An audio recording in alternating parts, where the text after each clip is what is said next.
ये दो टाउन दिए हुए हैं ए और बी। तो ए से कार्स स्टार्ट हो रही हैं in a regular interval of 30 seconds और टाउन बी को पहुंच रही हैं। तो दिया हुआ है कि car start at regular intervals of 30 seconds and run towards another town with a constant speed of 60 kilometre per hour. तो हम इन दो कार्स को पकड़ते हैं। तो ये दो कार्स यहाँ से जब स्टार्ट हुई हैं तो ये वाली के 30 सेकेंड्स बाद ये वाली कार पहुँच रही है और इनकी स्पीड कितनी है 60 kilometre per our. At some point of time, all the cars simultaneously have to reduce their speeds to 40 km per hour due to bad weather conditions. तो कुछ टाइम बाद लेट्स से बारिश होने लगती है और सभी कार्स की स्पीड एक साथ कम हो जाती है।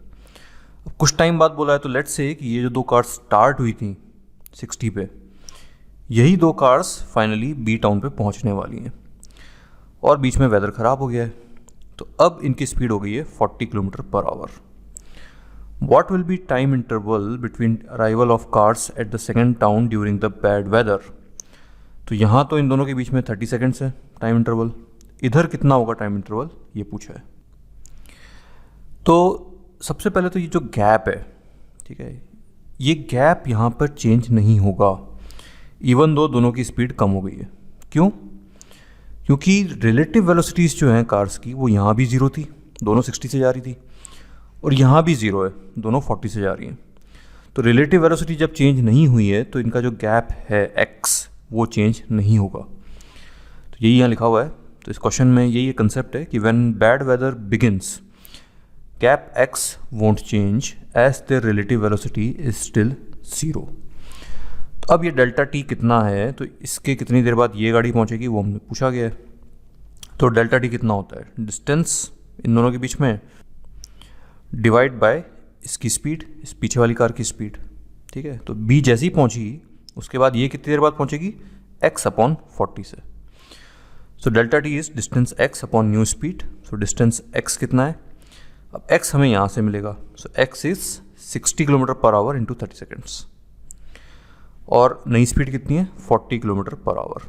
तो यूनिट सब कट जाएंगी, आंसर हो गया 45 सेकेंड्स। अब खैर ये क्वेश्चन तो सॉल्व हो गया, लेकिन अब मैं यहाँ पे एक इंटरेस्टिंग चीज़ बताता हूँ आपको कि शुरू में तो चलो गैप x है, ठीक है, और आगे वेदर चेंज हो गया तब भी गैप x ही है, लेकिन जो नई गाड़ियाँ निकल रही हैं ड्यूरिंग द बैड वेदर उनके बीच का गैप जो है वो चेंज हो जाएगा। तो वो इस डायग्राम में देखो आप।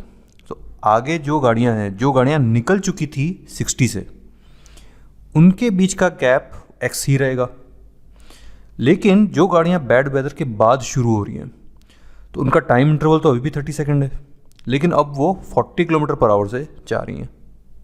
तो उनका जो नया गैप है that will become 40 kilometre per hour into 30 seconds.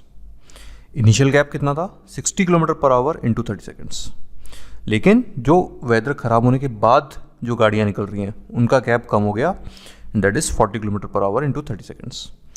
और जब ये गाड़ियाँ जब यहाँ पहुँचेंगी end of the town B, तब अगेन जो उन दोनों के बीच का टाइम इंटरवल है वो 30 सेकेंड्स ही रहेगा, नॉट 45। ठीक है। अब इन्होंने देखो क्वेश्चन में ना इन्होंने बोला था time interval between arrival during the bad weather. तो शुरू में तो एक्चुअली टाइम इंटरवल 45 सेकेंड रहेगा, लेकिन अगर क्वेश्चन को एक हल्के से डिफरेंट तरीके से देखें तो बहुत बाद में जो कार्स पहुँचेंगी, जो स्टार्ट ही 40 से हो रही है, उनका time interval will again become 30 seconds. So depending on how you read this question, answer can be 30 second or 45 second. So much later time period will be 30 second. And एकदम से जब weather change हुआ है उस time जो time interval आएगा वो होगा 45 seconds. ठीक है।